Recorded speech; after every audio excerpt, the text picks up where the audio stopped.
Hello, everyone, and welcome to the Old Fashioned Health Network.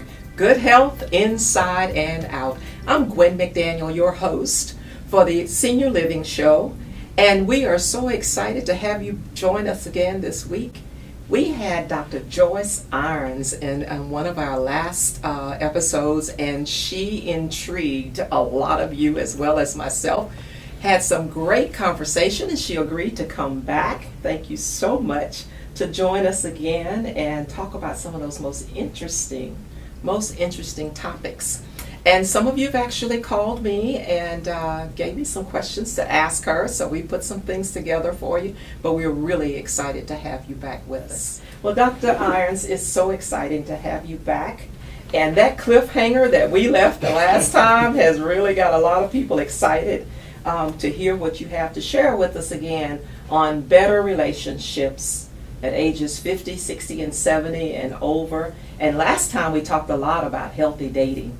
And we'll touch on some of those topics again. But that cliffhanger we had last week, guys, we ended with a topic about sexual relationships at this point in our lives as senior citizens. So she's going to definitely touch on that subject for us this time. So, Dr. Irons, I'd like to probably entertain and talk first about dating a little bit, because I find that men have some anxiety when it comes to dating, and sometimes it's camouflaged. Sometimes some of them actually pull back, and some just date. Why do you think that there is this dating anxiety with some men?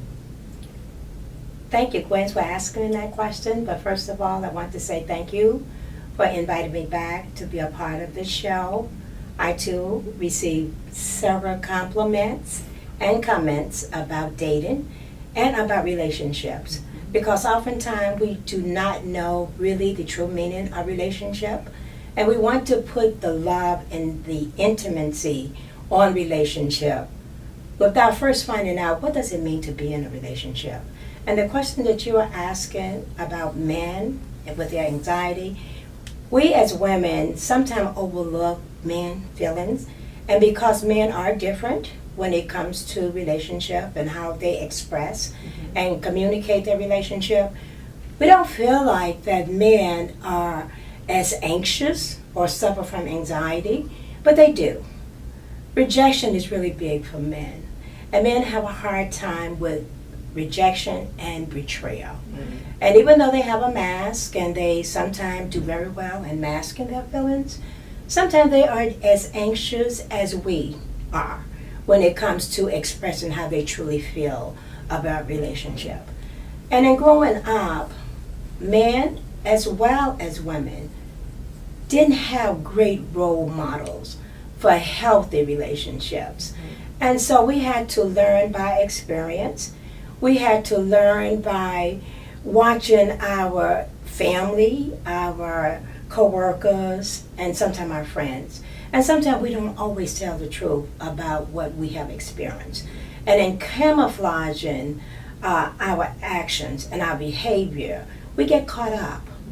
And when men don't have girlfriends like we as women do, they don't always talk about feelings. And that's a big concern in relationship, the lack of talking about how you really feel.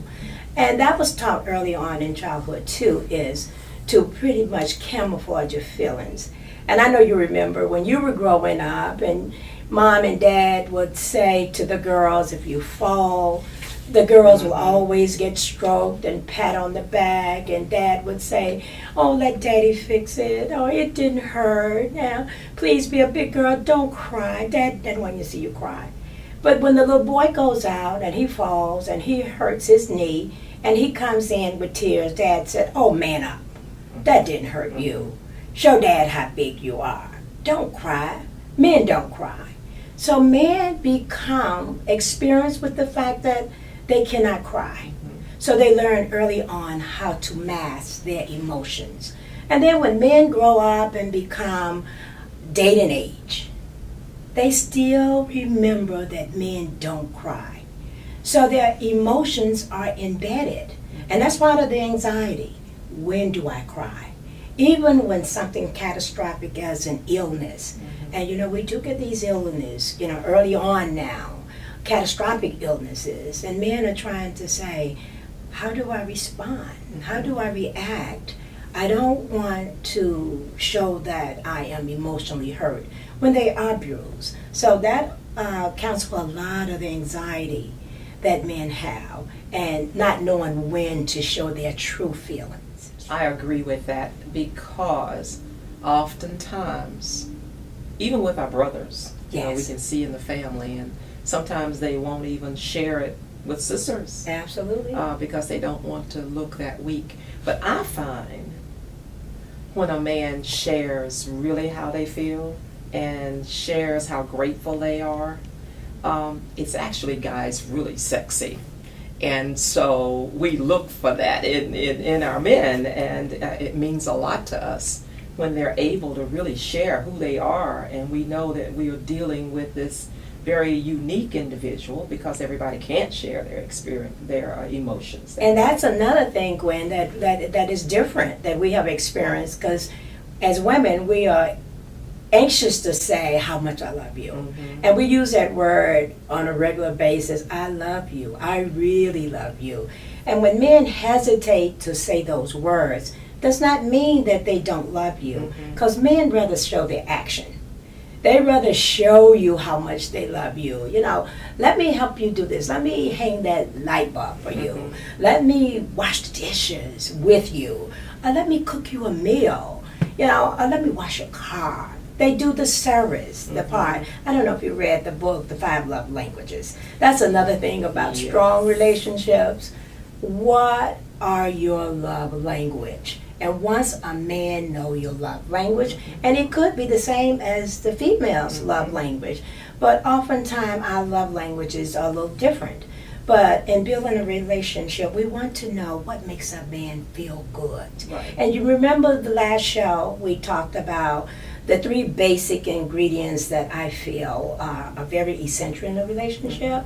And I call them my SIC programs. CIC, clarity, intentional, and connection.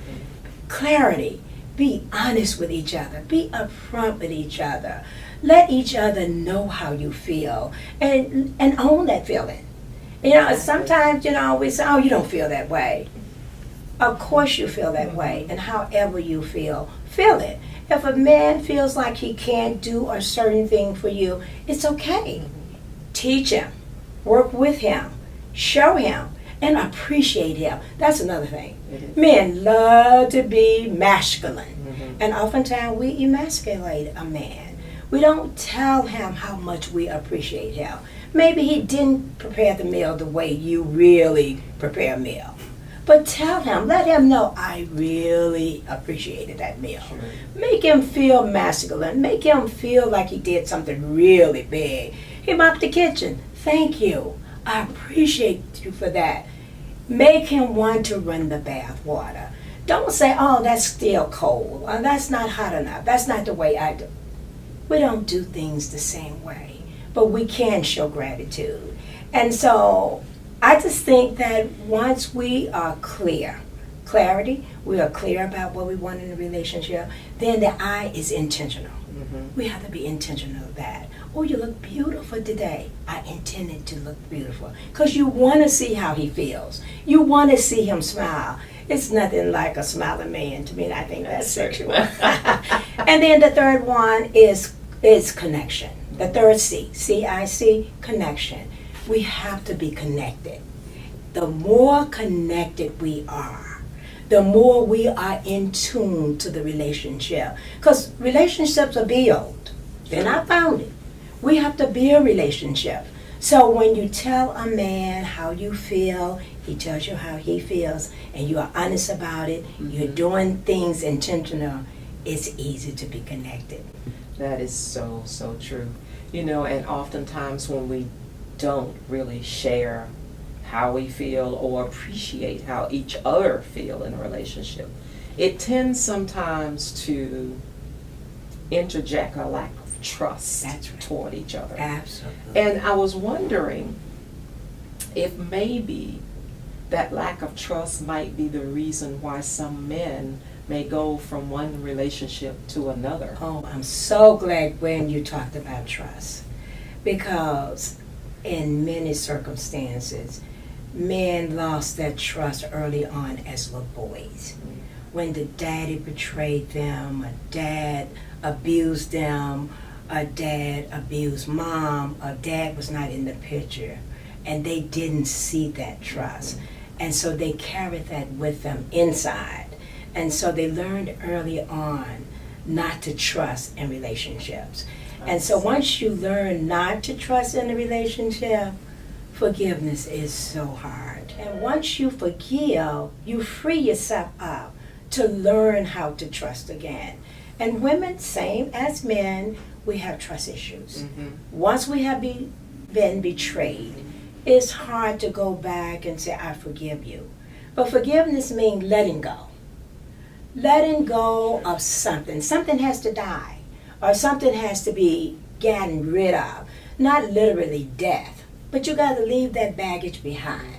Too much baggage will not leave room for improvement, leave space for us to do a second chance. And we have to be willing to be flexible enough and caring enough to have a second chance. Mm-hmm. And we serve a God that is a God of a second chance. Absolutely. And so we have to learn how to forgive, we have to learn how to trust, and we have to learn how to be trusted. And honesty is the biggest key. Once a male or a female show signs of dishonesty, it's hard to build trust again. Excellent, excellent points. And I hope you guys are getting that and actually making the thought process there to put that into your relationships. Well, we're going to go to a break, Dr. Irons, and we'll come back and share some additional information with our guests. Thank you so much.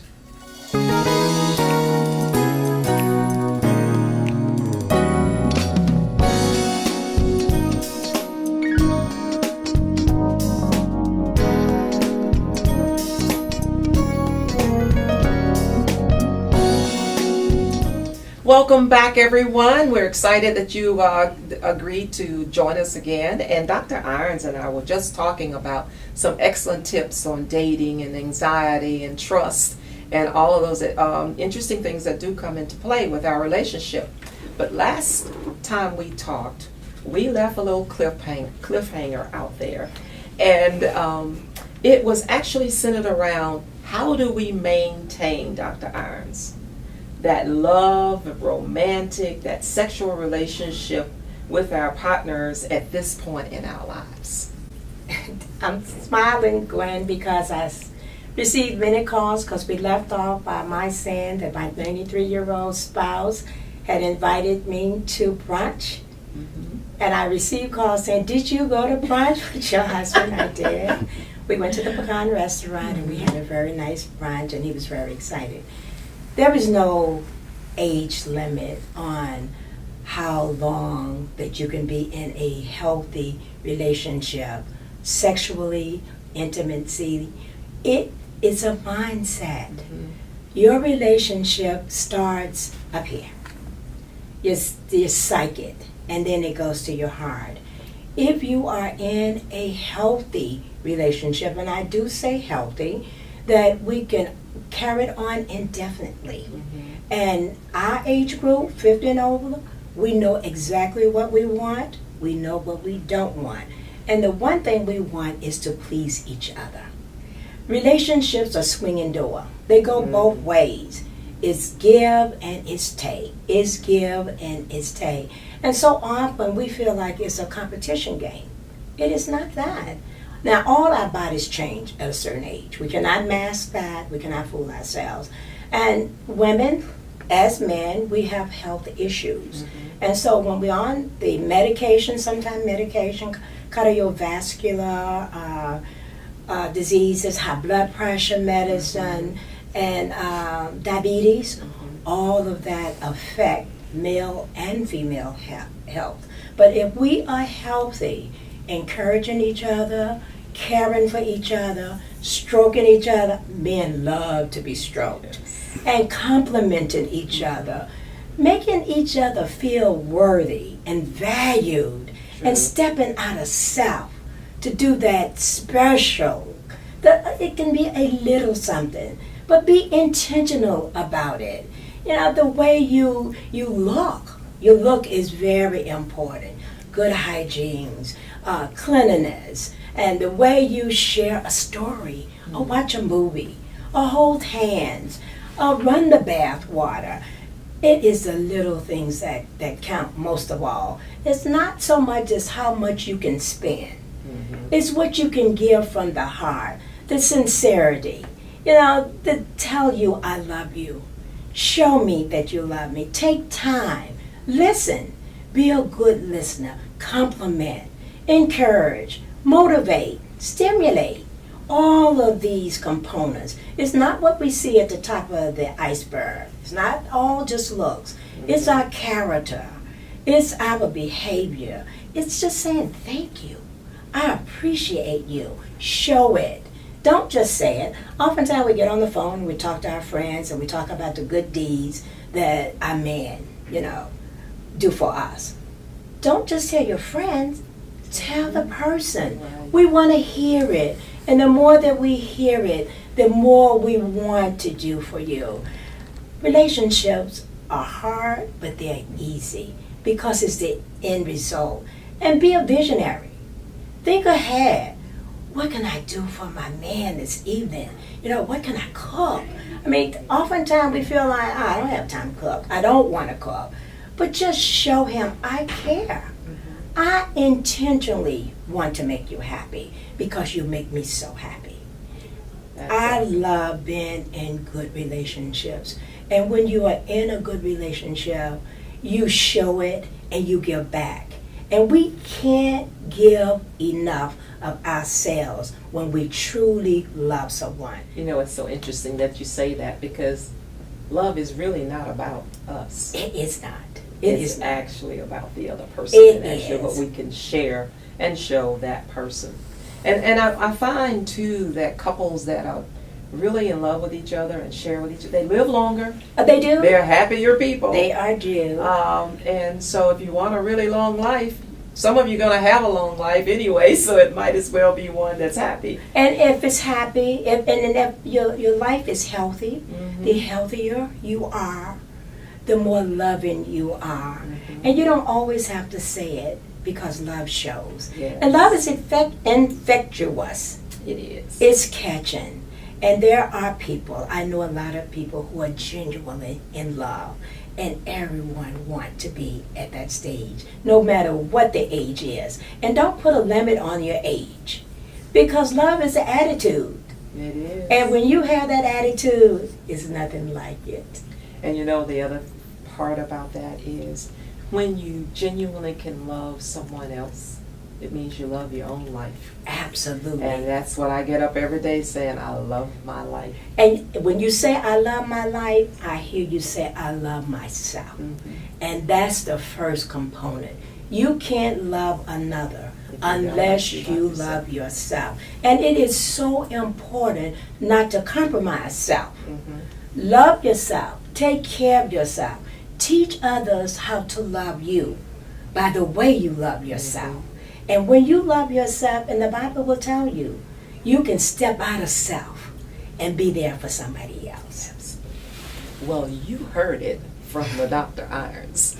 And I love the analogies that she gives us. And life is not so complicated. It's not. The thing about it is, the choices that you make govern the life that you live. And our prayer for you is that you live your best self. Live in the now and have an awesome week. Thank you, Dr. Irons. I appreciate you so much for joining us and sharing all this great wisdom with us. And we will talk with you another week, my audience. Thank you so much for inviting me, and it's been my pleasure. Have a good day.